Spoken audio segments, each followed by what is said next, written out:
If you watched part 1, you know Cynthia's 5-second kiss with a Korean mafia boss destroyed her entire life. If you didn't, go watch it now, because part 2 picks up exactly where the explosion happened. Cynthia woke up zip-tied to a chair, tortured for information she doesn't have, with the Choi family demanding answers about a man she thought was dead. Turns out, Kang Ji-hoon doesn't die easy, and what he does to save her will make you question everything you thought you knew about love and violence. The smell hit Cynthia first, antiseptic and copper, the unmistakable scent of blood and sterile fear. Her eyes opened to concrete walls, a single flickering bulb overhead, and the rhythmic drip of water somewhere in the darkness. Her shoulders screamed in protest, arms pulled behind her, zip-tied to a metal chair bolted to the floor. The elevator, Choi Doyun, Minji bleeding out, the explosion. Ji-hoon. Panic clawed up her throat, but Cynthia swallowed it down. Falling apart wouldn't help. Screaming wouldn't help. She needed to think, to assess. To survive long enough for what? For a dead man to rescue her? No, she couldn't think like that. Wouldn't. The USB drive. Her hand instinctively tried to reach her pocket, but the zip ties bit into her wrists. Had they found it? Did they know what Ji-hoon's mother had given her? "You're awake." The voice came from the shadows, smooth and cultured. "Good. I was beginning to worry we'd been too rough during transport." Choi Doyun stepped into the light, and Cynthia's breath caught. He looked exactly the same as he had in the elevator, immaculate suit, perfect hair, the kind of handsome that belonged on magazine covers, not in underground torture rooms. Behind him, 2 men emerged. One held a tablet, the other held pliers. Cynthia's stomach turned to ice. "Let me explain how this works," Doyen said, pulling up a second chair and sitting backward on it, arms crossed over the back, casual, like they were having coffee. "I'm going to ask you questions. You're going to answer them, honestly and completely. If I believe you're lying..." He gestured to the man with pliers. "Mr. Kwon gets creative. Do we understand each other? Where's Minji?" Cynthia's voice came out stronger than she felt. "The woman you shot, is she alive?" Doyun's smile widened. "See, you're already asking the wrong questions. Let me demonstrate the right approach." He leaned forward. "Where is Kang Ji-hoon's secondary headquarters?" "I don't know." "Wrong answer." He nodded to Mr. Kwon. The man moved behind her. Cynthia heard the pliers open, felt cold metal against her left pinky finger. "Wait!" The word burst out. "I don't know, because I'm not part of his organisation. I met him 12 hours ago. I kissed him to avoid my ex-boyfriend, that's it. I don't know anything about his business." Doyen studied her, head tilted. Then he raised his hand. Mr. Kwon stepped back. "You know," Doyen said conversationally, "my intelligence confirms you're exactly who you claim to be, a graduate student, nobody important, caught in something much larger than yourself." He stood, began pacing. "But that's what makes you fascinating, Miss Okafor. Ji-hoon doesn't protect random women. He doesn't bring strangers to his private residence. He certainly doesn't risk his entire operation to keep someone safe. He was using me," Cynthia said, the lie coming easier than expected. "To avoid an arranged marriage, to buy time. I was convenient, that's all." "Then why did his building's security footage show him covering your body with his during the explosion? Why did he send his best driver to extract you? Why?" Doyen pulled out his phone, swiped through photos that made Cynthia's chest tighten. Photos of Ji-hoon looking at her in the penthouse. The expression on his face wasn't convenient. It was something else entirely. "Does he look at you like you're the only real thing in his entire manufactured world?" Cynthia said nothing. Couldn't say anything past the lump in her throat. "You want to know if he survived?"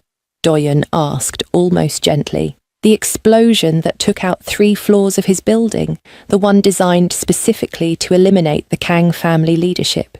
Did he? The question escaped before she could stop it. Doyun's smile was cruel. That depends on your next answer. You see, we have reason to believe Jihoon's mother, who we thought was dead, gave you something in those final moments, something she's been collecting for 15 years. Evidence, perhaps. Documentation. Insurance. The USB drive burned against Cynthia's hip, where they'd somehow missed it during their search. Hidden in a pocket so small and unexpected, they'd assumed she had nothing. She gave me nothing, Cynthia said flatly. I passed out. When I woke up, I was in the elevator with you. Search her again, Doyun commanded. The man with the tablet moved forward. Cynthia's heart hammered as hands patted down her pajamas. Yes, she was still in the silk pajamas Minji had dressed her in. They checked her waistband, her collar, even her hair, but they'd already checked the obvious pockets. They didn't think to check the tiny internal pocket meant for emergency cash that Cynthia had discovered by accident 3 hours into wearing them. Nothing, sir, the man reported. Doyun's jaw tightened. Interesting. My father was certain. He cut himself off, studying Cynthia with new intensity. You're tougher than you look. I respect that. But understand something, Miss Okafor. I'm the reasonable one, the one willing to have conversations, to offer deals. My father. He gestured upward, toward wherever they were holding her. He's upstairs right now, preparing much less pleasant interrogation methods. You have maybe an hour before he loses patience with my approach. I can't tell you what I don't know, Cynthia said. Then let's try different questions. Doyun sat again, pulled out a folder. Your thesis advisor, Dr. Park Min-jun. He told us everything before we killed him. Cynthia's breath stopped. You, what? Liability. He'd served his purpose. Doyun said it like he was discussing the weather. But before he died, he mentioned something interesting. You have a contact in the Korean National Police, a detective who's been helping with your research, Detective Han Soo-jin. Where is she? The name meant nothing to Cynthia. I don't know any... Don't lie. Doyun's composure cracked. He stood so fast his chair clattered backward. Dr. Park gave her classified files. Files about our organisation. She's been building a case, and you're her source. I've never heard that name in my life.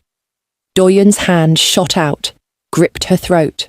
Not hard enough to choke, but enough to make his point. My father thinks you're worthless, that we should kill you and leave your body somewhere Jihoon will find it, if he's even alive to find it. I'm the only reason you're still breathing. So I suggest... An explosion rocked the building. Doyun stumbled. The lights flickered. Somewhere above them, gunfire erupted. Rapid, professional, the sound of a coordinated assault. Doyun's phone buzzed. He looked at it, and his face went white. Impossible, he whispered. What? Mr. Kwon demanded. Kang Jihoon. Doyun's voice shook. He's here. He's alive. And he's here. If your heart just exploded, hit that subscribe button right now, because this rescue is about to get insane. The gunfire intensified. Closer now. Cynthia could hear shouting in Korean, the distinctive sound of doors being breached. Doyun grabbed her face, forced her to look at him. How many men does he have with him? How would I know? Answer me. Another explosion. The bulb overhead shattered, plunging them into darkness lit only by emergency lighting that cast everything in hellish red. Fall back, someone shouted in Korean from the hallway. Fall back! He's... The voice cut off with a wet gurgle. Doyun released Cynthia and drew his gun. Mr. Kwon, get her to the vehicle. Now. She's our only leverage. Mr. Kwon moved behind her chair, and Cynthia felt the zip ties being cut. Her hands screamed as blood rushed back into them. He hauled her up, one arm locked around her throat, gun pressed against her temple. "Move," he commanded, dragging her toward a door she hadn't noticed in the darkness. They made it 3 steps before the main door exploded inward. Smoke and dust filled the room.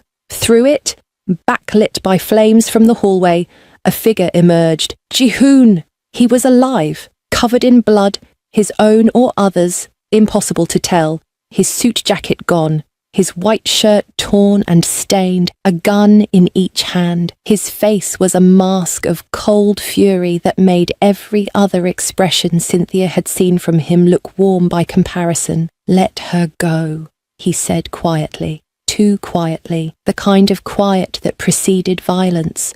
Or what? Mr. Kwon pressed the gun harder against Cynthia's head. "You'll shoot. You might hit her. You'll definitely hit her if you try anything stupid." Jihoon's eyes found Cynthia's across the chaos. Something passed between them. An apology, maybe, or a promise. Then his expression went completely blank. "You're right," he said. "I might miss." He fired both guns simultaneously. Mr. Kwon's head snapped back. The man with the tablet dropped, a hole between his eyes. Both men dead before they hit the ground.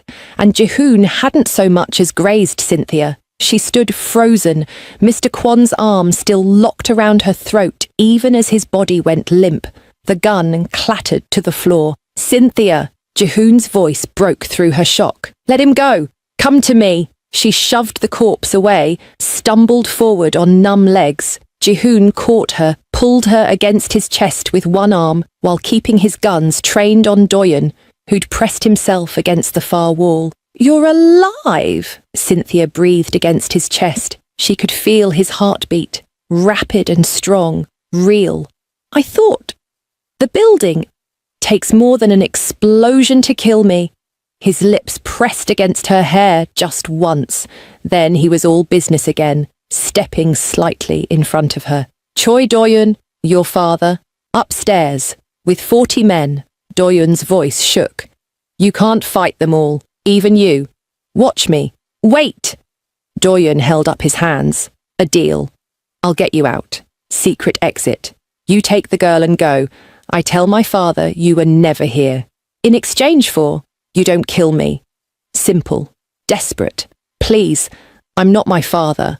I never wanted this war. I want to live." Jihoon considered this for exactly 3 seconds. No.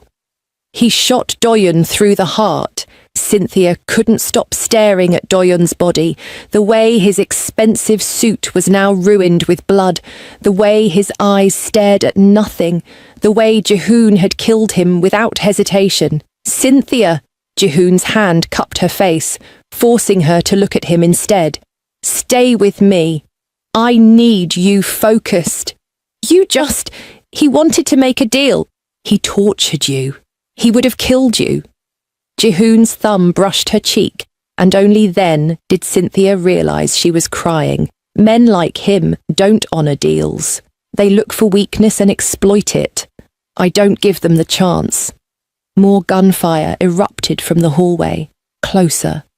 Jihoon's men were fighting their way down, but the Choi family was pushing back hard. "How many did you bring?" Cynthia asked. "Everyone." Jihoon pulled her toward the door Doyeon had mentioned, the secret exit. "Every soldier I have. Minseo wanted to wait, to plan, but I don't wait when someone takes what's mine." What's mine? The words should have terrified her. Instead, they made something warm unfurl in her chest. They emerged into a maintenance corridor, concrete and pipes and the smell of mildew. Jihoon moved with lethal efficiency, one gun raised, the other hand locked on Cynthia's wrist. Behind them, the sounds of battle raged. "Your family," Cynthia said as they navigated the maze of tunnels. "Your mother, Minseo, safe. Mother's in hiding. Minseo is leading the assault from the east entrance." Jihoon paused at a junction, checked both directions. "Minji is in surgery but stable. The bullet missed anything vital." Relief flooded through Cynthia. Thank God! Thank Minji's instinct to shift right before Doyen fired. Jihoon pulled her left, down a tunnel that sloped upward. We're almost out. There's a vehicle waiting 3 blocks from here. Once we're in it... A figure dropped from an overhead vent. Jihoon spun, but not fast enough. The attacker, a woman in tactical gear, kicked his gun from his hand and drove a knife toward his throat. Jihoon caught her wrist, twisted, and they went down hard. Cynthia scrambled backward as they fought. Brutal, efficient, no wasted movement. The woman was good, trained, but Jihoon was better. He got his knee into her chest, slammed her head against the concrete once, twice, until she stopped moving. He stood, breathing hard, blood dripping from a cut on his forearm. More will be coming. Run. What about you? I said, run. The command in his voice made her legs move before her brain caught up. She ran, the tunnel blurring around her, her breath coming in ragged gasps. Behind her, she heard more fighting, Jihoon engaging someone else, multiple someones by the sound of it. The tunnel ended at a ladder leading up to a maintenance hatch. Cynthia climbed, her hands slipping on the rungs, her shoulders still aching from being tied to that chair. The hatch opened to an alley, dark and wet from recent rain. She pulled herself out, stumbled to her feet, and found herself face to face with Choi Jae-sung, Doyen's father. She recognized him from photos Jihoon had shown her during their brief time in the penthouse, older, grey-haired, with eyes like ice chips and a gun pointed directly at her heart. The girl who started a war, he said in heavily accented English. My son died for you. My entire operation is compromised because of you. I think it's only fair you die for me. Your son died because you sent him after me. Cynthia shot back, surprised by her own courage. You started this war, not me, not Jihoon, you. Jihoon. Choi Jae-sung smiled, and it was worse than his anger. The Ice King. So cold, so controlled, until you. Do you know what you've done to him? He burned half my organization to the ground in 3 hours to find you. 3 hours. Men I've had for decades, dead. Resources I've built for years, destroyed, all for a woman he barely knows. His finger moved to the trigger. He knows me, Cynthia said, because if these were her last words, they would be true. More than you'll ever understand. Then you can tell him that in hell. Jihoon erupted from the hatch behind Cynthia, like something from a nightmare, blood-covered, furious, moving faster than should be possible. He slammed into Choi Jae-sung before the older man could fire, and they crashed into the alley wall hard enough to crack brick. You don't touch her! Jihoon's voice was barely human. You don't look at her. You don't breathe the same air as her. He was killing Choi Jae-sung with his bare hands, each punch driving the older man's head back, blood spraying. It was brutal, terrifying. And Cynthia couldn't look away because this was who Jihoon really was. Not the controlled businessman, not the smooth negotiator, but this, raw violence in defense of what he'd claimed. Jihoon! She didn't know why she shouted his name, didn't know what she wanted him to do. Stop, keep going. She just knew she needed him to hear her voice, to remember she was there. He stopped, chest heaving, fists bloody. Choi Jae-sung slumped against the wall, barely conscious. Jihoon looked at Cynthia, and his eyes were wild. A man who'd crossed a line and couldn't find his way back. I should kill him, he said hoarsely. For what he did to you, for what he tried to do. But you won't, Cynthia said, walking toward him slowly, hands raised like she was approaching a wounded animal. Because you're not him. You have lines you don't cross. You told me that. He crossed mine first. I know. She was close enough to touch him now, close enough to see the way his hands trembled, the way his jaw clenched with the effort of not finishing what he'd started. But I'm safe now. You saved me. That's enough. It wasn't enough. She could see it in his eyes. But slowly, incrementally, Jihoon stepped back from Choi Jae-sung's broken body. Sirens wailed in the distance. Multiple vehicles. Police, Jihoon said, his voice rough. Real ones this time. My mother made the call. They'll find enough evidence here to bury the Choi family for years. What about you? I have lawyers. Good ones. He looked down at his bloody hands, then back at her. Cynthia, what you saw tonight, what I did, saved my life, she finished, multiple times. That's what I saw. Comment right now. Is Cynthia falling for him, or just grateful? Can they survive what comes next? Keep watching because this gets more intense. A black SUV screeched into the alley. Min Seo emerged from the driver's seat, took in the scene, his brother covered in blood, Choi Jae-sung barely breathing, Cynthia in silk pajamas standing between them, and sighed. You couldn't have waited for backup. No, Jihoon said simply. Min Seo opened the back door. Get in, both of you. Mother's waiting at the safe house, and she's going to lose her mind when she sees you're both still alive. Cynthia climbed in first, her legs finally giving out now that the adrenaline was fading. Jihoon slid in beside her, and the moment the door closed, something in him cracked. He pulled her against him, buried his face in her hair, and just breathed. I thought I lost you, he whispered. When that building came down, when I woke up in the rubble and you were gone, I thought I'd killed you by bringing you into my world. You didn't kill me. You saved me. I put you in danger in the first place. No. Cynthia pulled back enough to look at him. The Choi family did. Dr. Park did. My ex did.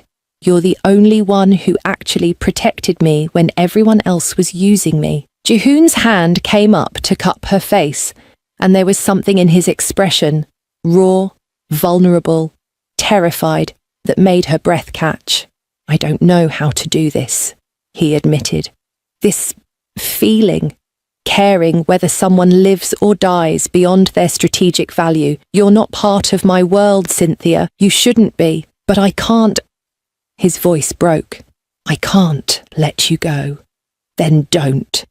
The words hung between them for a heartbeat. Then Jihoon kissed her. Not like in the club, performative and controlled.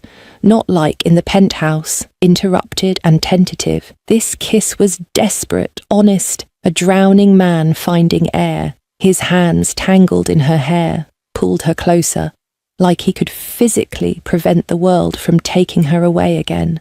Cynthia kissed him back with equal desperation, tasting blood and smoke and something underneath that was just him. Her hands fisted in his ruined shirt, holding on, anchoring both of them in this moment where they were alive, together. And nothing else mattered.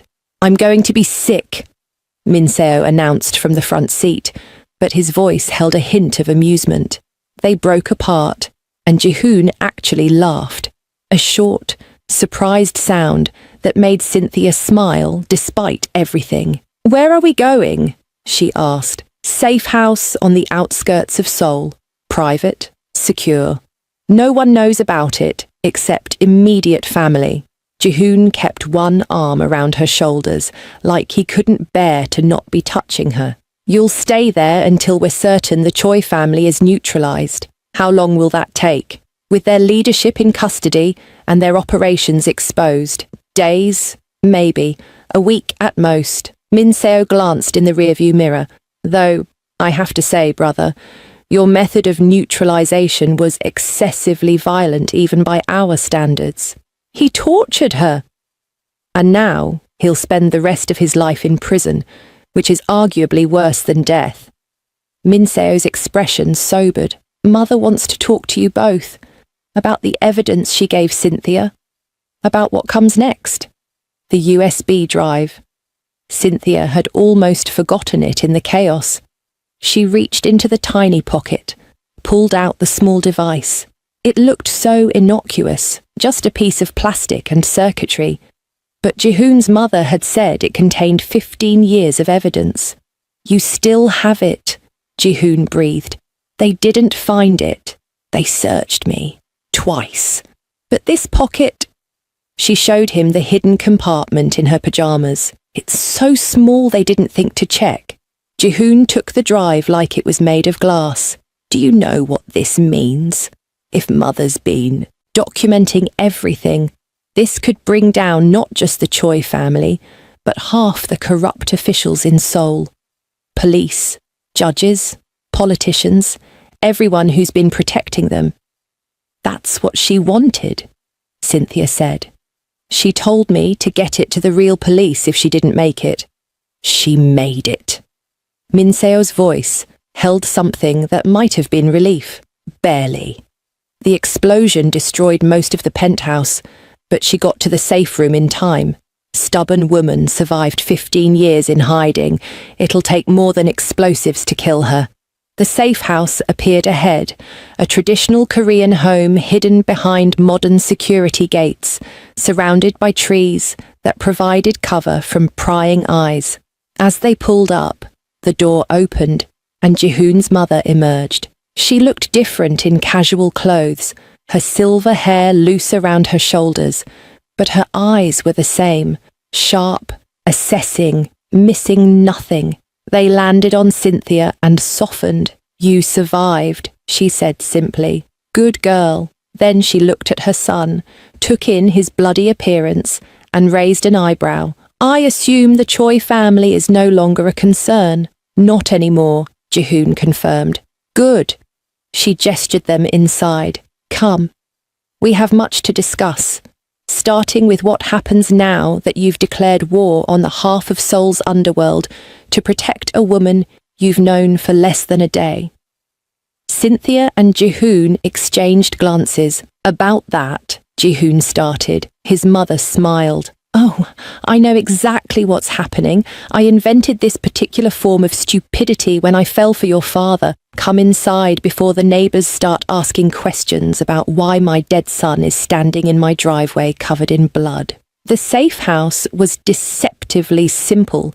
Traditional wooden floors, paper screens, minimalist furniture that looked centuries old. But Cynthia noticed the security cameras hidden in decorative panels, the reinforced doors disguised as traditional sliding screens, the panic room entrance concealed behind a bookshelf. Even in hiding, the Kang family prepared for war. Jihoon's mother, call me Yuna, she'd insisted, had immediately sent Jihoon to shower and change while she guided Cynthia to a guest room with clothes already laid out. Real clothes this time, not silk pajamas. Jeans, a soft sweater, and boots that actually fit. How did you know my size? Cynthia asked, running her fingers over the fabric. I know everything about everyone my sons bring home. Yuna's smile was knowing, though in 30 years, Jihoon has never brought anyone home. You're the first. The weight of that statement settled over Cynthia. I don't understand what's happening. 3 days ago, I was a graduate student worried about my thesis. Now I'm... What? His girlfriend? His liability? His... Yuna interrupted gently. Just his. The label doesn't matter in our world. What matters is that he's claimed you and he'll destroy anyone who tries to take you away. I've seen that look in his eyes before, in his father's eyes when we met. It's love and obsession and protection all tangled together until you can't separate them. We barely know each other. And yet you kissed him to escape an ex-boyfriend, trusted him when he said, "Get in the car," survived torture without giving up the evidence I entrusted to you. Yuna moved closer, her expression serious. You're stronger than you think, Cynthia Okafor. My son needs strong. The world he lives in eats the weak alive. I'm not part of his world. You are now. It wasn't a threat, just a fact. The question is whether you want to be, because after tonight, after what he did to the Choi family, there's no going back for either of you. You're linked, His enemies are your enemies. His protection is your prison, unless you choose to see it differently. Cynthia sat on the edge of the bed, exhaustion finally catching up. What if I want to leave? Go back to my life, my research, my apartment. Then he'll let you go. Yuna's answer surprised her. Oh, he'll station guards outside your building, monitor your movements, ensure you're safe. But Jihoon isn't his father. He won't cage you against your will. He'll just watch from a distance, forever, waiting for the moment you need him again. That sounds exhausting. Love usually is. Yuna moved toward the door, then paused. For what it's worth, I like you. You didn't crumble when most would have broken. You stood in that alley and told my son not to become a monster, and he listened. No one makes Jihoon listen. So whatever you decide about your future, know that you've already changed him. The question is whether he's changed you too. She left Cynthia alone with thoughts that felt too heavy for her skull.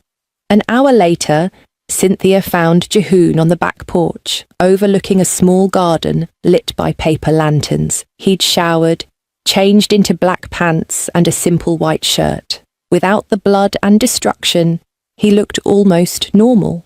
Almost. Can't sleep? She asked, joining him at the railing. Too much adrenaline. Give it another few hours. He glanced at her, and something in his expression softened. You look better. More yourself.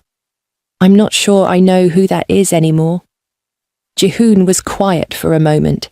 Then, the woman who asked me to kiss her in a nightclub. The woman who got in my car despite every instinct screaming to run. The woman who survived Choi Doyun's interrogation without breaking. He turned to face her fully. That's who you are. Someone who adapts, who survives. Is that what you need? A survivor? I need... He stopped, frustrated. I don't know what I need. I've spent my entire life knowing exactly what I want, how to get it, what pieces to move on the board. Then you walked up to me and asked for one kiss, and suddenly, I don't know anything anymore. Cynthia stepped closer, close enough to see the fresh scar on his jaw from the explosion, the bruises forming on his knuckles, the way his hands gripped the railing like it was the only thing keeping him grounded. Your mother said you've never brought anyone here before. I haven't. Why me? Because you're real. The words came out raw, honest. Everyone in my life wants something. Power, money, connection, protection. They smile and bow and call me sir while planning how to use me. But you just wanted to avoid your ex-boyfriend. The most mundane human problem possible. And when I told you who I was, you didn't try to leverage it. You just dealt with it. I'm still dealing with it, Cynthia admitted. I watched you kill 3 people tonight. I should be terrified of you. Are you? She considered lying, considered saying yes, creating distance, protecting herself. But Yuna's words echoed. The question is whether you want to be part of his world. No, Cynthia said finally. I'm not terrified of you. I'm terrified of what I felt when I thought you were dead, when that building exploded and I thought I'd never see you again. We've known each other for barely a day, Jihoon. That's not enough time to... She couldn't finish the sentence. To what? He moved closer, and suddenly the space between them felt electric. To care whether I live or die. To miss me when I'm gone. To kiss me like the world is ending. His hand came up to cup her face, thumb brushing her cheekbone, because I felt all of that in the 3 hours I spent tearing apart Seoul to find you. This is crazy. Probably. His forehead dropped to rest against hers. But I've lived my entire life being careful, calculated, controlled. For once, I want to be crazy with you. Cynthia's hands found his chest, felt his heartbeat racing beneath her palms. What does that mean? What are we doing? I don't know, Jihoon admitted, but I know I'm not ready to let you go. Not yet. Maybe not ever. The kiss was inevitable. slower this time, more deliberate. His hands tangled in her hair, hers fisted in his shirt, and for a moment, the world narrowed to just this. His mouth on hers, his body warm against hers, the taste of possibility and danger all mixed together. When they finally broke apart, both breathing hard, Cynthia saw something in his eyes she hadn't seen before. Hope. Terrifying, vulnerable hope. "Stay," he said simply, "not because you have to, not because it's safer, but because you want to.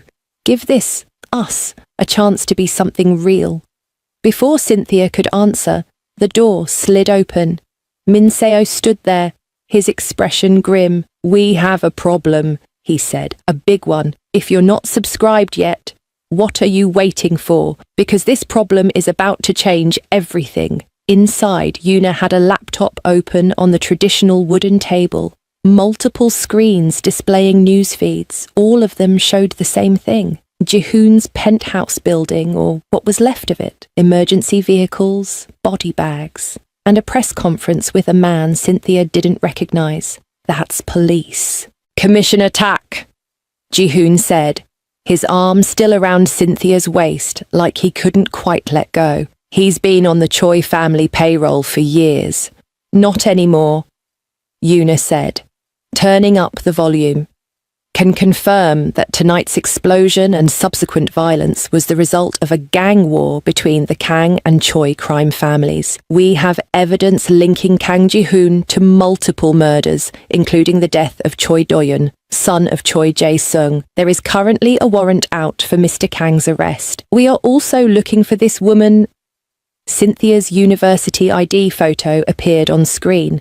Cynthia Okafor, an American graduate student who we believe was kidnapped by Mr. Kang and is being held against her will. If anyone has information about her whereabouts, please contact. Yuna muted it. The silence that followed was deafening.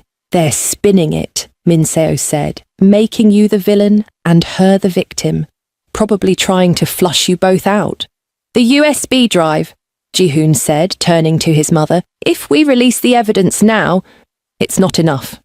Yuna's expression was troubled. "I have documentation, yes, financial records, recorded conversations, photos, but nothing that directly ties Commissioner Tak to the Choi family, and nothing that will stick in court before they bury it.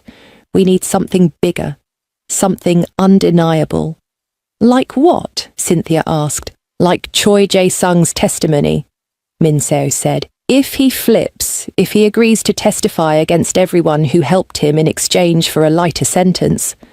"He'll never flip," Jihoon interrupted. "Men like him would rather die than appear weak." "Then we need to give him a reason to live," Yuna said slowly, her eyes calculating. "Something he values more than pride, something he'd sacrifice everything to protect." Understanding dawned on Cynthia's face. "His daughter, Choi Hana. She's at university in the States, right? Business major at Columbia?" All three Kangs turned to stare at her. "How do you know that?" Min Seo demanded. "My research. Dr. Park had me compile profiles on all major crime family members, including their children." Cynthia's mind raced. Hana is his only child, his heir. But more than that, she's the only person he's ever shown genuine affection for in public. There are photos of them together at her high school graduation. He's wearing a suit that actually fits him. He's smiling, really smiling. She's his weakness. Jihoon said softly. "She's leverage," Yuna corrected. "If we can get to her first, before the rest of the Choi family realizes she's vulnerable." "No." Cynthia stepped back. "No, we're not kidnapping an innocent girl to force her father's cooperation. That's exactly what they did to Dr. Park's daughter. That's what made him hurt me. We're not doing that. Then, what do you suggest?" Min Seo's tone was sharp. "Because right now, the entire Seoul police force is hunting my brother. You're wanted as a kidnapping victim, and we have. Maybe 48 hours before the Choi family regroups and comes after us with everything they have." Cynthia thought about Hana, about a girl roughly her own age trying to build a normal life away from her father's empire, about how it felt to be used, manipulated, turned into a pawn in someone else's game. We tell her the truth, Cynthia said finally. We contact her, show her the evidence, let her see what her father really is. Then we give her a choice. Help us bring him to justice, or watch more innocent people die because of his empire. That's insane, Minseo said flatly. She'll never betray her own father. Maybe not. Cynthia met Jihoon's eyes. But I kissed a stranger in a nightclub 3 days ago and somehow ended up here. Sometimes the insane choice is the right one. Jihoon's lips curved into that almost smile. I'm starting to see that. Yuna studied Cynthia with new appreciation. You want to appeal to her conscience, to who she could be, rather than who her blood says she should be. Everyone deserves that choice, Cynthia said, even Choi Jae-sung's daughter. It's risky, Yuna admitted. If she warns her father, if she alerts what's left of his organization, then we're no worse off than we are now, Jihoon finished. He looked at his mother, his brother, then back at Cynthia. I say, we try it. Cynthia's way. Minseo threw up his hands. You've known her for 3 days and she's already making strategic decisions. This is exactly what I was afraid of. Then be afraid. Jihoon's voice went cold. But she's right. We're not the Choi family. We don't hurt innocents to get what we want. Not anymore. The brothers stared at each other, and Cynthia could feel the weight of years of conflict, of different philosophies, about how to survive in their world. Finally, Minseo looked away. Fine, we do it her way. But if this goes wrong, if Hana Choi brings her father's remaining forces down on us, then I take responsibility, Cynthia said. This is my plan, my risk.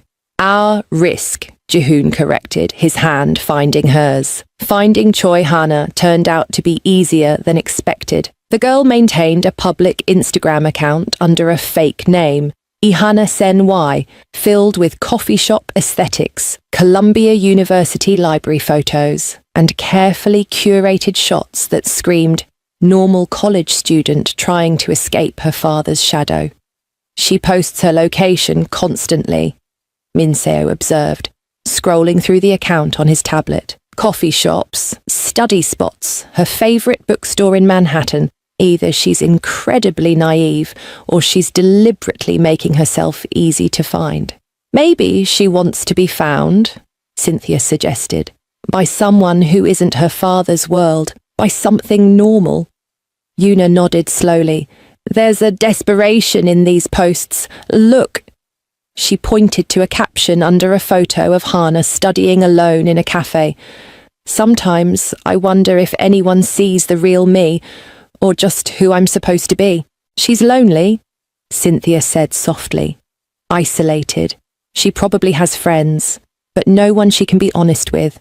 No one who knows where she really comes from. Perfect, Minseo said. Lonely people are easier to manipulate. We're not manipulating her. Cynthia's voice was sharp. We're giving her information and a choice. There's a difference. In our world, there isn't. Then maybe your world needs to change. The tension crackled between them until Jihoon stepped in. Enough. Cynthia, how do you want to approach her? Cynthia pulled out her own phone, a secure device Yuna had given her to replace the one Jihoon had confiscated. I reach out, student to student. I tell her I'm doing research on Korean families in America, that I'd love to interview her. It's close enough to the truth that I won't have to lie much. And when she realizes who you are, when she sees the news about you being kidnapped, Yuna asked, then I show her this. Cynthia held up the USB drive, and I tell her the truth about everything. Her father, my advisor, how we were both used. I appeal to the person she's trying to become, not the daughter her father wants her to be. Jihoon was quiet for a long moment, then nodded. Do it. But you're not going alone. I'll be with you. That's a terrible idea. Minseo interjected. You're literally wanted by the police. The moment you step foot in the States. I have a private plane and passport under a different name. I've had them for years. Jihoon's tone suggested this wasn't up for debate. If Cynthia's risking herself for this plan, I'm not letting her do it alone. How romantic, Minseo said dryly. The wanted criminal and his kidnapping victim flying to New York together. What could possibly go wrong? Everything, Yuna said calmly. Which is why you're going with them, Minseo. 3 sets of eyes are better than 2, and if this goes badly, if the Choi family has people watching Hana, you'll need backup. Minseo looked like he wanted to argue, but something in his mother's expression stopped him. Fine. But when this blows up in our faces, I'm saying I told you so. You can say it from prison if we fail, Jihoon replied. Because that's where we're all going if we don't stop what's left of the Choi organization from regrouping. 12 hours later, Cynthia stood in front of a bathroom mirror in a private airport hangar outside Seoul, staring at her reflection. Someone, probably Yuna, had packed her a bag with clothes that looked expensive but understated. The kind of things a successful graduate student might wear. Tailored pants, a silk blouse, a leather jacket that probably cost more than her entire wardrobe back home. She looked like someone who had their life together. Someone who hadn't watched people die. Someone who wasn't currently wanted by the police in connection with a gang war. The reflection was a lie, but maybe that was the point. Ready? Jihoon appeared behind her in the mirror, also transformed. Gone was the dangerous Mafia boss in blood-stained clothes. In his place was a man in a perfectly cut navy suit, designer glasses, hair styled differently. He looked like a tech CEO or a wealthy investor, someone forgettable, someone safe. Another lie. I've never been to New York, Cynthia admitted. Always wanted to visit. Didn't think it would be under these circumstances. It's loud, crowded, and everyone walks too fast. Jihoon's hand settled on her shoulder. You'll love it. How do you know? Because you adapt. You survive. You find the beauty in chaos. His eyes met hers in the mirror. That's who you are. Cynthia turned to face him properly. In the harsh bathroom lighting, she could see the exhaustion carved into his features. The weight he carried. Jihoon, if this goes wrong, if we can't convince Hana, if the Choi family finds us, then we run. We disappear. Mother has safe houses in 17 countries, funds that can't be traced, identities that don't exist on any database. He cupped her face, his touch gentle despite the calluses on his palms. I told you I'd find you wherever you went. That promise extends to protecting you wherever we go, even if it means leaving everything behind. You'd do that. Give up your empire, your family business, everything you've built, for you. His thumb brushed her cheek, in a heartbeat. I've spent 30 years building power I never wanted, maintaining an empire I inherited, playing a role I didn't choose. If walking away from it means keeping you safe, there's no choice to make. Cynthia's breath caught. That's insane. So you keep saying. His smile was soft, real. And yet you're still here. Yeah, she whispered. I am. The kiss was interrupted by Minseo's voice over the intercom. If you two are done having a moment, the plane is ready. We have a 6-hour window before someone notices the flight plan. They broke apart, and Jihoon's forehead rested against hers for one more second. Last chance to back out, to go home, finish your thesis, live a normal life.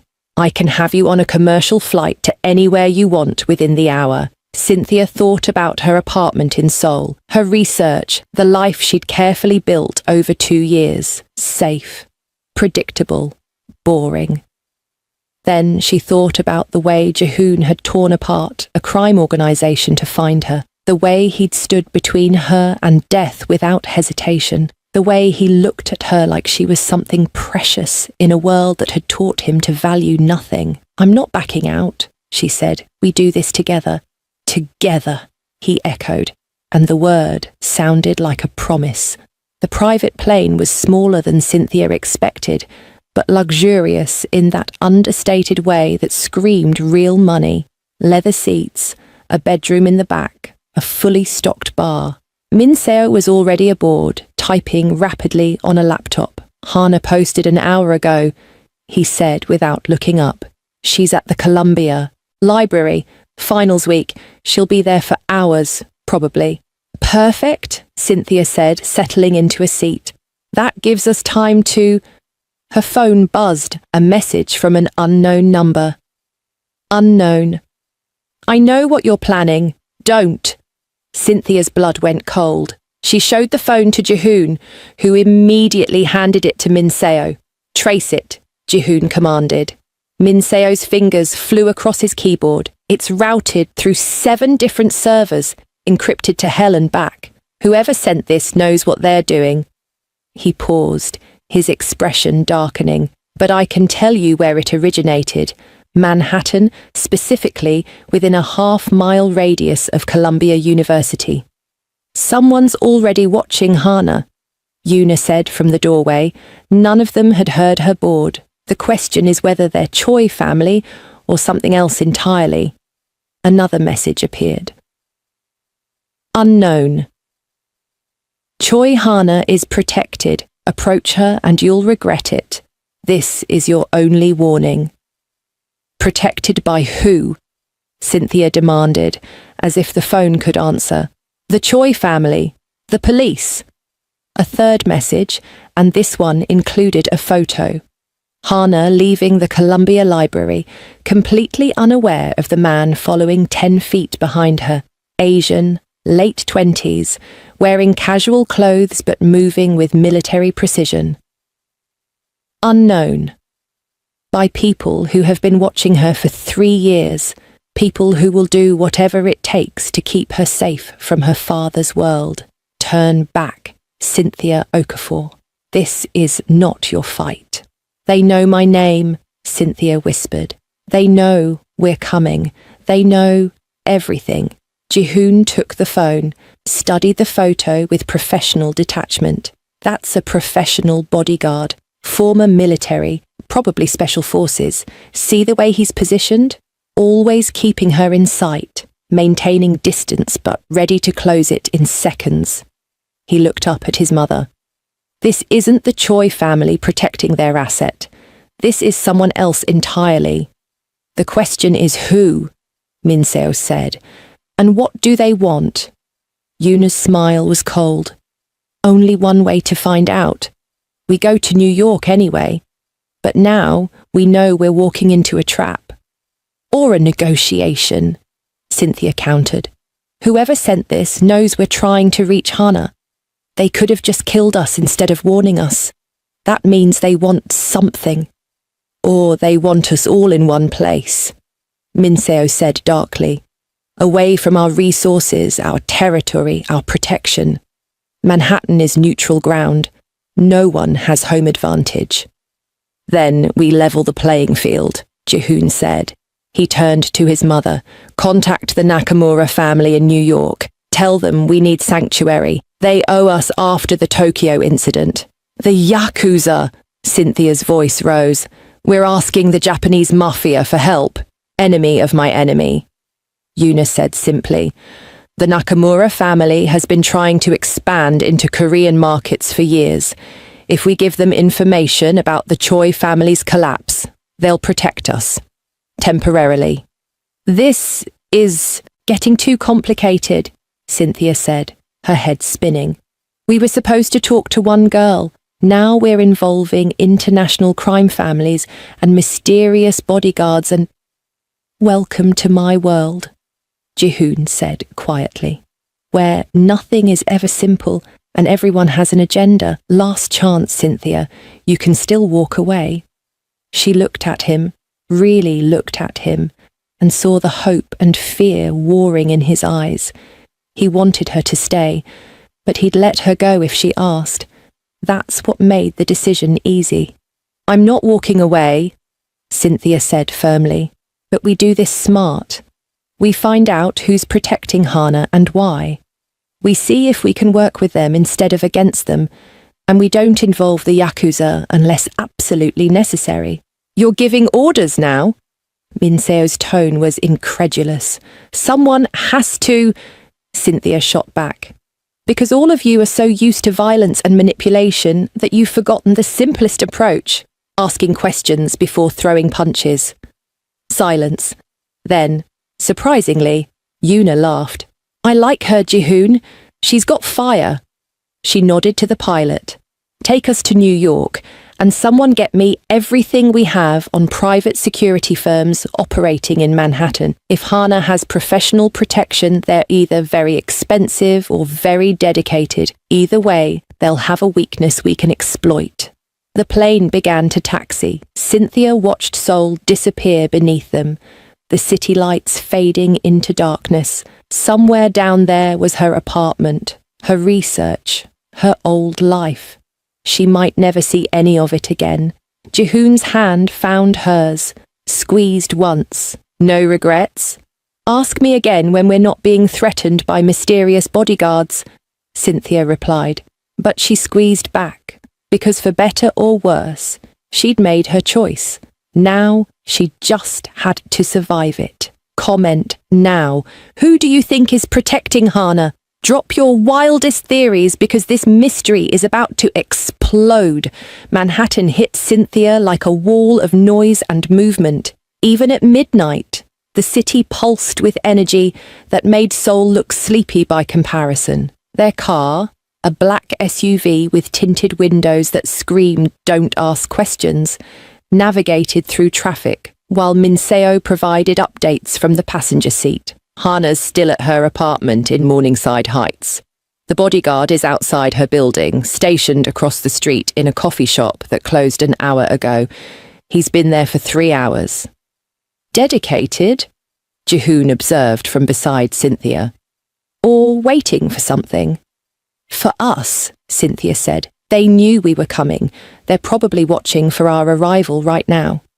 As if in response, her phone buzzed again. Unknown.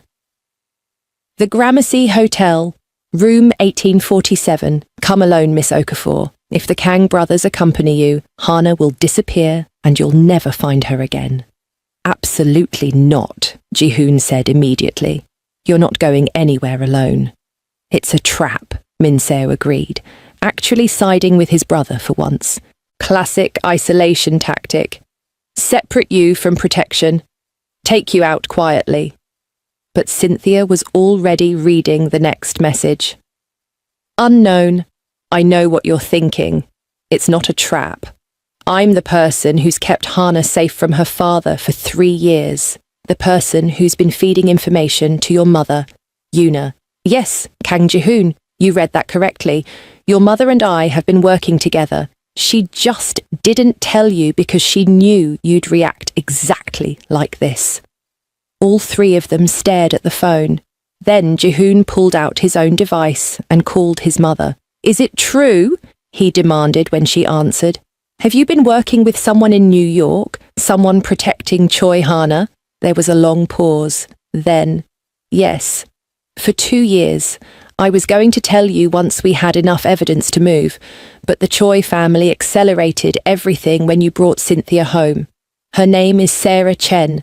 Former CIA, now private security. She's been documenting everything Hana knows about her father's operations. And you didn't think to mention this? Jihoon's voice was dangerously quiet. I was protecting my asset and protecting you from making exactly the mistake you're about to make. Running in without all the information. Yuna's tone sharpened. Sarah won't hurt Cynthia. She wants the same thing we do, to bring down the Choi family. But she needs to assess whether Cynthia can be trusted with Hana. The girl has been through enough. Sarah won't let anyone hurt her further. So, I'm supposed to just walk into a hotel room alone with a former CIA agent? Cynthia's voice rose. That's your plan? My plan is for you to trust that I've been building this case longer than you've been in Seoul. Sarah knows everything about you, about Jihoon, about what happened in the club, and the torture and the explosion. She's been watching through her own channels. If she wanted you dead, you'd be dead already. The line went silent. Jihoon looked at Cynthia, conflict written across his features. You don't have to do this. We can find another way. What other way? Cynthia gestured to the phone. She has Hana, she has information, and apparently she's been working with your mother for years. We need her cooperation, and she's offering it. On her terms. Terms that separate you from protection. Or terms that prove I'm not a threat. Cynthia met his eyes. Your mother trusts her. That has to count for something. My mother trusts no one completely, Jihoon countered, and she's survived this long because of it. Min-seo cleared his throat. For what it's worth, if Mother's been working with this Sarah Chen for 2 years, she's vetted. Mother doesn't keep assets that can't deliver. And if Chen wanted leverage against us, she could have taken Cynthia any time in the last 12 hours. We weren't exactly subtle at the airport. Another message appeared. Unknown. Clock is ticking, Miss Okafor. Every minute you waste debating is... Another minute, the Choi family's remaining lieutenants are planning their revenge. I have information you need. You have evidence I need. Let's trade. Room 1847, 1 hour. Come alone or don't come at all. Cynthia took a breath, then another. I'm going. Cynthia, I'm going, she repeated, this time with more force. Because this is the smart play. Because we need allies, not more enemies. And because... She looked at Jihoon, saw the fear he was trying to hide. Because you trusted me when I asked you to kiss me in that club. Now I'm asking you to trust me with this. The comparison hit him visibly. His jaw tightened, but slowly he nodded. Fine. But we're in the lobby, armed. If you're not out in 30 minutes, we're coming in. Make it 45, Min-seo suggested. If Chen is anything like Mother described, she'll have contingencies. We breach early, we might lose our chance at cooperation. 30, Jihoon insisted. Not a second longer. The Gramercy Hotel was exactly what Cynthia expected from New York luxury. Art Deco elegance, beautiful people in the lobby bar. The kind of place where a graduate student's yearly stipend might cover one night's stay. She rode the elevator alone, watching the numbers climb, her heart hammering against her ribs. Room 1847 was at the end of a quiet hallway. No security cameras visible, but probably there anyway. Cynthia knocked. The door opened immediately, revealing a woman in her late 30s with sharp eyes and the kind of posture that screamed military training. Asian features, casual clothes, but Cynthia could see the gun holstered at her hip. Cynthia Okafor, the woman said, not a question. I'm Sarah Chen. Come in. We have a lot to discuss and not much time. The room was a suite, and Hana Choi sat on the couch. She looked nothing like her father. Softer features, scared eyes, wearing Columbia University sweatpants and gripping a cup of tea like it was a lifeline. When she saw Cynthia, she flinched. You're the woman from the news, Hana said in English with a slight American accent. The one my father's people kidnapped, the one Kang Ji-hoon supposedly took. I'm the woman who kissed Kang Ji-hoon to avoid my ex-boyfriend and accidentally started a war, Cynthia corrected, stepping inside. The door clicked shut behind her, and she heard the lock engage. And you're the daughter of the man who tortured me to find evidence your father didn't want exposed. Hana's face crumpled. I didn't know. I swear, I didn't know what he was doing in Seoul. He told me he ran legitimate businesses, that the rumors were exaggerated, that... Her voice broke. I'm so sorry. For what he did to you. For everything. Sarah moved to stand behind Hana, protective but not threatening.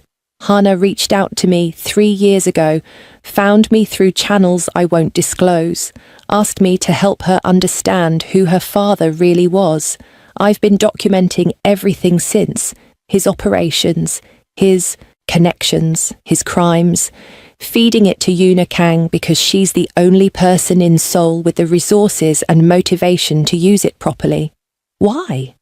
Cynthia asked. Why help the Kang family? Because the enemy of my enemy is useful, Sarah said bluntly. And because Hana deserves a life that isn't built on her father's blood money. She wants out, has wanted out since she was 16 and figured out what import-export business really meant. Hana wiped her eyes. I can't go home, can't ever go back to Korea. The moment I do, I'm property, someone to be married off, used to forge alliances, turned into the next generation of everything I hate. So I ran to college, to America, to anywhere that wasn't his world. But you can't run forever, Cynthia said gently. Can you?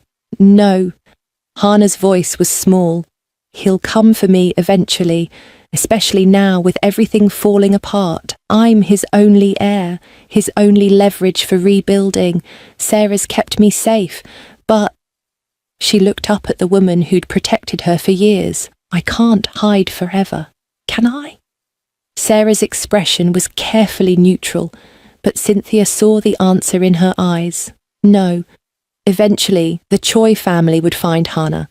And when they did, Sarah couldn't stop them all. That's why you contacted us, Cynthia realised. Not to warn us away, to offer an exchange.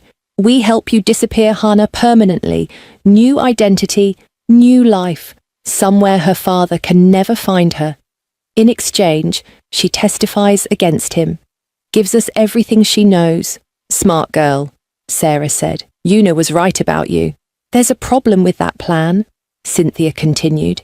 Even if Hana testifies, even if we have evidence, Choi Jae-sung won't stay in prison.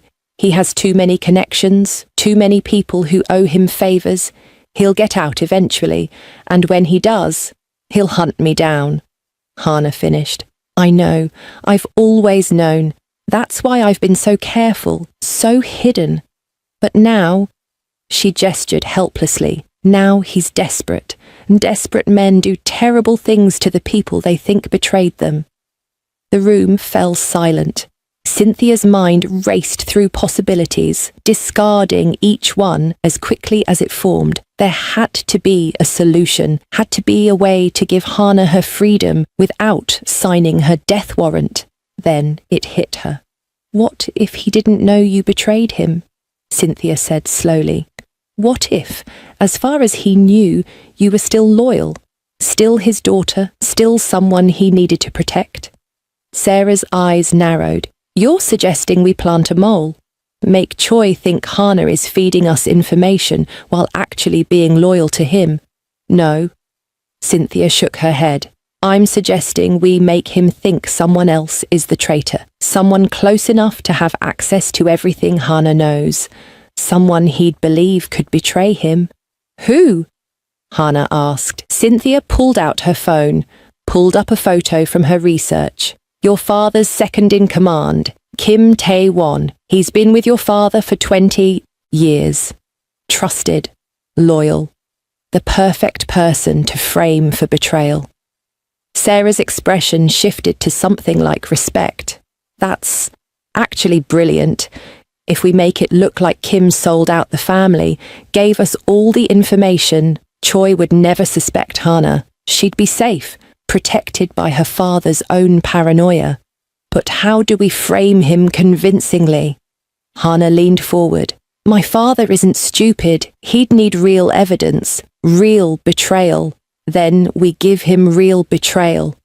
A voice said from the bedroom doorway. Everyone spun. Min Seo stepped out of the shadows, gun drawn, but pointed at the floor. Sarah's weapon was out in an instant, aimed at his chest. 28 minutes, Min Seo said, calmly, ignoring the gun. You said 30.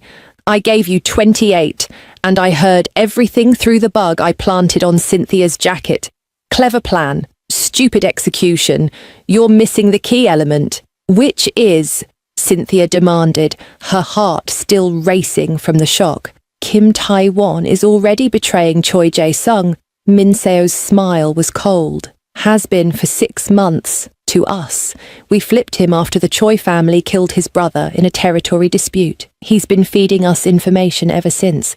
So if you want to frame him for betrayal... He looked at Hana. It won't be a frame at all. It'll be the truth, and your father will believe it because it's real. The revelation hung in the air like a live grenade. You've had a mole in the Choi family for 6 months and didn't tell Mother? Sarah's gun remained steady on Min Seo. That's either brilliant or suicidal.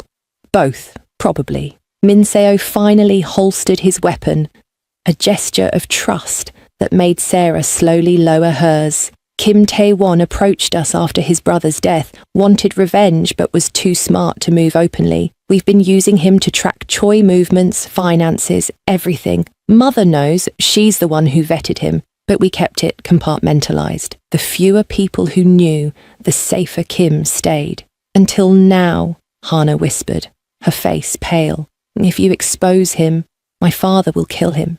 Slowly. He makes examples of traitors. Then we make sure your father never gets the chance. Cynthia's mind was already racing ahead, pieces clicking into place. We don't just frame Kim for betrayal. We use his real betrayal to take down what's left of the Choi organization. Kim provides the final evidence we need, testifies alongside Hana, and in exchange, we get him out. New identity, new life. Just like Hana. You're talking about extracting a deep cover asset from the heart of a crime family that's currently reorganizing for war, Sarah said flatly. That's not a plan, that's a fantasy. It's the only play we have. Jihoon's voice came from the doorway, and everyone spun again. He stood there with a gun in one hand and his phone in the other, his expression carved from ice. Because in approximately 4 hours, Choi Jae-sung is being transferred from police custody to a maximum security prison. And during that transfer, his remaining lieutenants are planning a rescue operation. Kim just confirmed it. He held up his phone, showing a message in Korean. Min Seo translated, they're hitting the convoy on the Cross Bronx Expressway. 15 men, military-grade weapons, 2 extraction vehicles. If they succeed, Choi goes free, rebuilds his empire, and everyone in this room becomes a target, permanently. The weight of it settled over them like ash. We have to stop the extraction, Cynthia said. If he gets free... We can't stop it, Jihoon interrupted, his eyes never leaving hers. We're wanted by Korean authorities, have no jurisdiction here, and the NYPD won't listen to warnings from foreign criminals about a prisoner transport they've been planning for weeks. Then what do we do? Hana's voice cracked. Just let him escape. Let him come for me. No. Sarah's expression hardened with decision. We don't stop the extraction. We hijack it. Let the Choi family break him out. Then we take him from them. In the confusion, no one knows who grabbed him. Could be a rival family, could be the feds, could be anyone. We make him disappear completely. And do what with him? Min Seo demanded. We can't kill him. That makes Hana a target for revenge. Can't turn him over to authorities because he'll talk his way out eventually. Can't keep him prisoner forever because someone will find him. Silence. Everyone looked at each other, the impossibility of the situation pressing down like a physical weight. Then Cynthia spoke, her voice quiet but certain. We make him confess, on camera, to everything, every crime, every murder, every deal. We get him to incriminate himself and everyone who ever helped him so thoroughly that there's no walking it back. Then we release it to every news outlet, every police department, every government agency simultaneously. Make it so public, so undeniable that even his connections can't bury it. He'll never confess, Hana said. You don't know, my father. He'd die first. Everyone breaks eventually. Sarah said slowly, her eyes calculating. The question is finding the right pressure point for Choi Jae-sung. She looked at Hana. I'm sorry, but you're his pressure point. If he thinks you're in immediate danger, if he believes confessing is the only way to save you. No. Ji-hoon's voice was absolute. We're not using her as bait. She's been running from this her entire life. We don't put her back in the fire. Then what do you suggest? Min Seo challenged. Because we're running out of time and options. Ji-hoon looked at Cynthia, and something passed between them. Understanding, trust, the kind of connection that forms when two people survive hell together. We use me.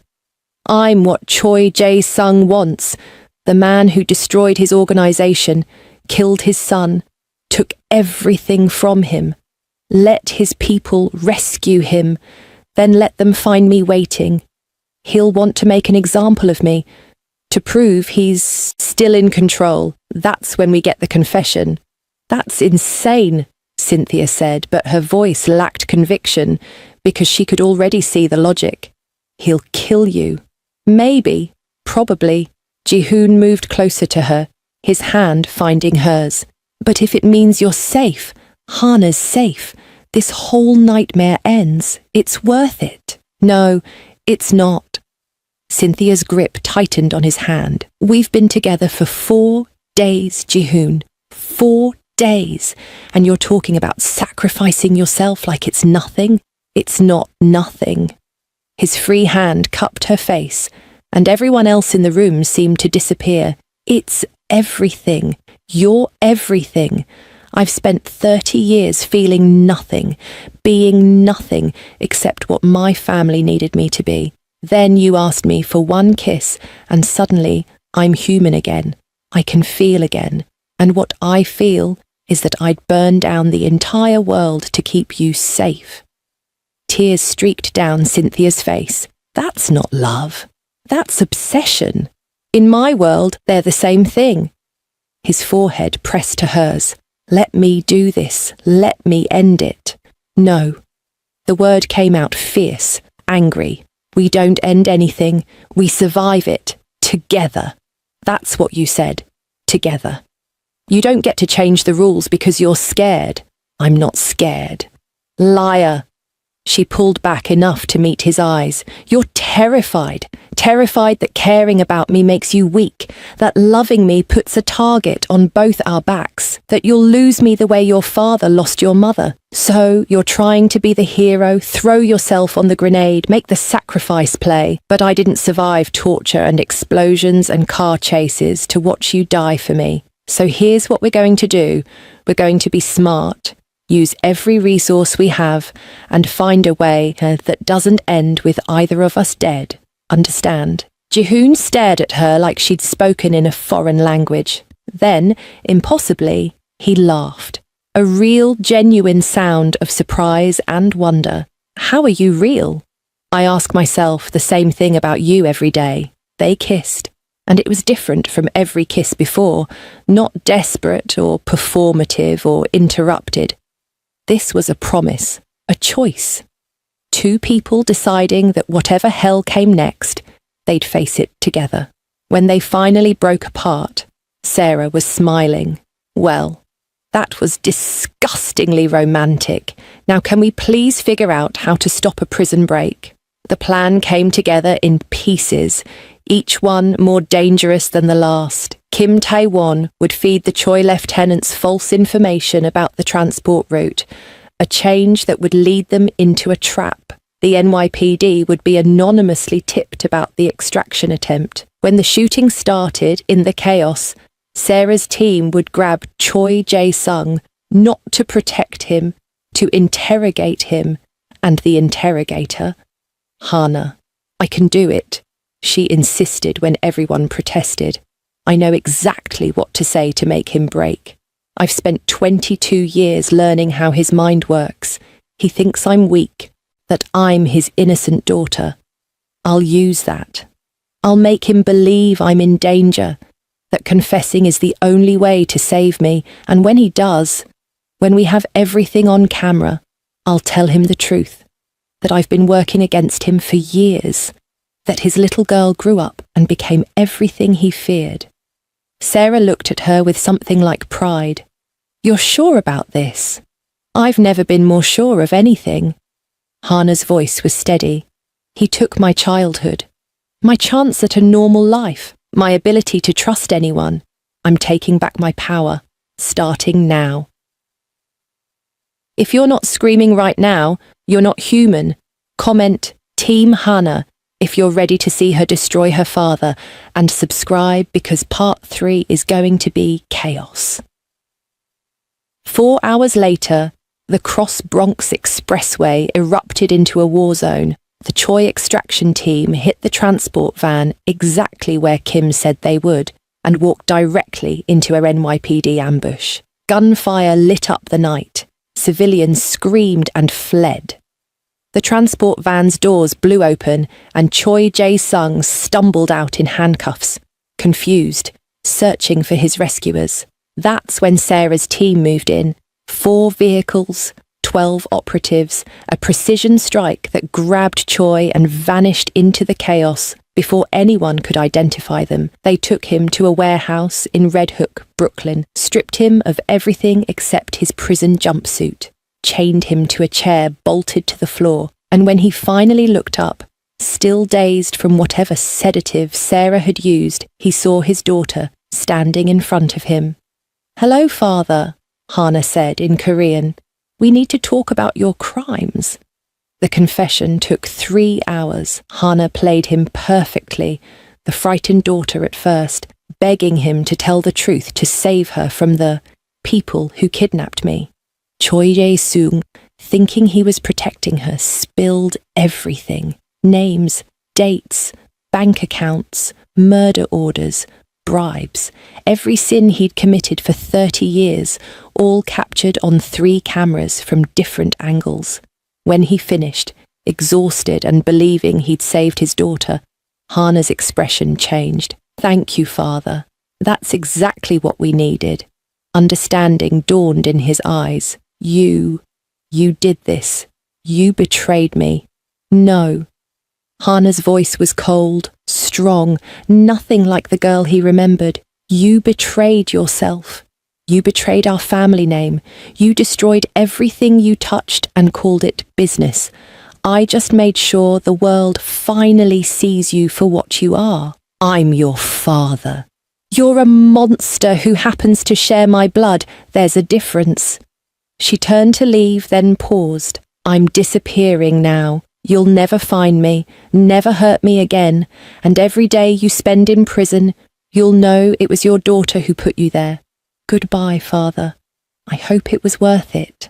She walked out, and Choi Jae-sung's screams echoed through the warehouse. 1 week later, the videos went viral.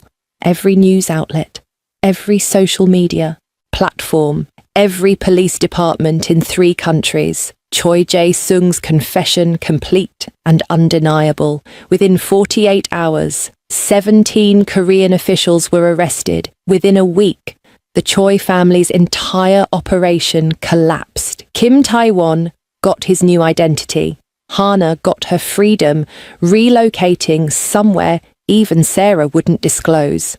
And Cynthia stood in a penthouse in Manhattan, one of Jihoon's investments, watching the sunset over the city while he wrapped his arms around her from behind. "It's over," she said softly. "Really over. For now." His lips brushed her temple. "There will always be something else. Someone else. That's the world I live in. That we live in." She corrected. "If you're stuck with me, I'm stuck with you." "Is that what you want? To be stuck with a criminal? With someone who will always have enemies? Always be looking over his shoulder?" Cynthia turned in his arms to face him. "I want you. However that looks, wherever it leads." She smiled. "Besides, I already emailed my new thesis advisor, with a revised proposal. Turns out I have unique insight into Korean organised crime now. First-hand research." Jihoon laughed. You're going to write your dissertation about us. I'm going to write my dissertation about how even in the darkest places people can choose to be more than their circumstances, about redemption and change and... She kissed him softly. Impossible love stories that somehow work. I love you, Jihoon said. And it was the first time he'd said the words out loud. I don't know when it happened. Maybe when you asked me to kiss you, maybe when you survived torture without breaking, maybe when you told me not to become a monster. But I love you, Cynthia Okafor, completely, terrifyingly, forever. I love you too, she whispered against his lips, even though you're insane and dangerous and... Her phone rang. Unknown number. They both froze. Because unknown numbers had stopped being coincidences in their world. Cynthia answered, putting it on speaker. Hello? Miss Okafor? The voice was male. Accented. Russian, maybe. My name is Dmitry Volkov. I represent certain interests in Eastern Europe who have been watching your recent activities. We're very impressed, particularly with how you handled the Choi situation. I don't know who you are or what you want, Cynthia said carefully, but what I want is to hire you. Both of you, actually.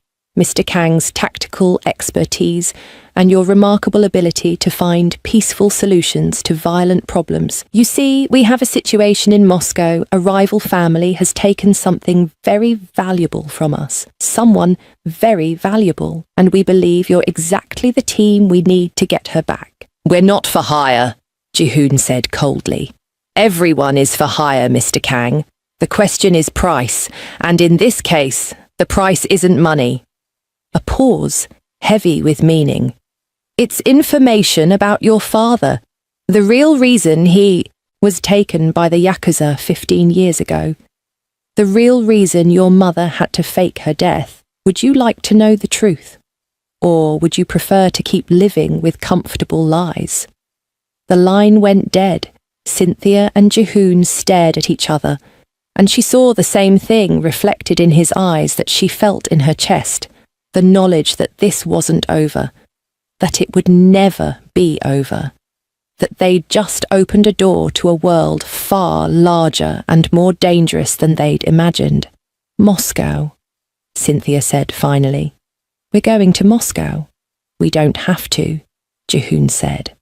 But his voice lacked conviction. We could ignore this, disappear, live a normal life. You've never lived a normal life. And after everything that's happened, neither have I. She took his hand, squeezed. Besides, he mentioned your father. You need to know the truth. We both do. This could be a trap. Could be worse than the Choi family. Probably is. Cynthia smiled, fierce and certain. Good thing we make a pretty good team. Jihoon pulled her close, kissed her like it might be the last time, then rested his forehead against hers. Together. Always together. Behind them, Manhattan glittered in the evening light. Ahead of them, Moscow waited with answers and new dangers. And somewhere in the shadows, Dmitry Volkov smiled, watching through a camera he'd had installed in the penthouse 3 days ago. Perfect, he murmured in Russian. They're perfect. This is going to be very entertaining. He made a call. Prepare the plane. They'll accept within 48 hours. And get me everything on Kang Jihoon's father.